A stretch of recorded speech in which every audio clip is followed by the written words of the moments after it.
कष्टातून फुललेली परसबाग आणि माणुसकीने फुललेली मने, एक छोटीशी जागा होती, पण त्या जागेकडे पाहण्याची नजर मोठी होती. अन्नपूर्णा महिला शेतकरी गट सिद्धनाथ येथील महिलांनी ठरवलं, आपल्या कष्टातून आपण एक परसबाग फुलवायची. पण ही परसबाग एका महिलेची नव्हती, ती होती संपूर्ण गटातील महिलांच्या एकत्रित कष्टांची. कुणी जमीन तयार केली, कुणी बी पेरलं, कुणी पाणी दिलं, कुणी तण काढलं, तर कुणी पिकांची काळजी घेतली. हळूहळू या छोट्या जागेत भाजीपाल्यांची हिरवीगार दुनिया उभी राहिली.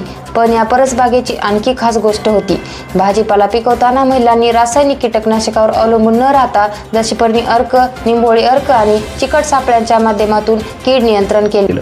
आणि जेव्हा भाजीपाला तयार झाला तेव्हा महिलांनी तो स्वतःच्या घरासाठी ठेवला नाही. त्यांनी विचार केला, आपल्या कष्टातून उगवलेला हा भाजीपाला आपल्यासारख्याच कोणाच्या तरी चेहऱ्यावर आनंद आणला तर. आणि मग हा ताजा भाजीपाला वृद्धाश्रमातील वृद्धांसाठी देण्यात आला. ही फक्त परसबाग नाही, ही आहे एकीची ताकद, श्रमाची किंमत आणि माणुसकीची शिकवण.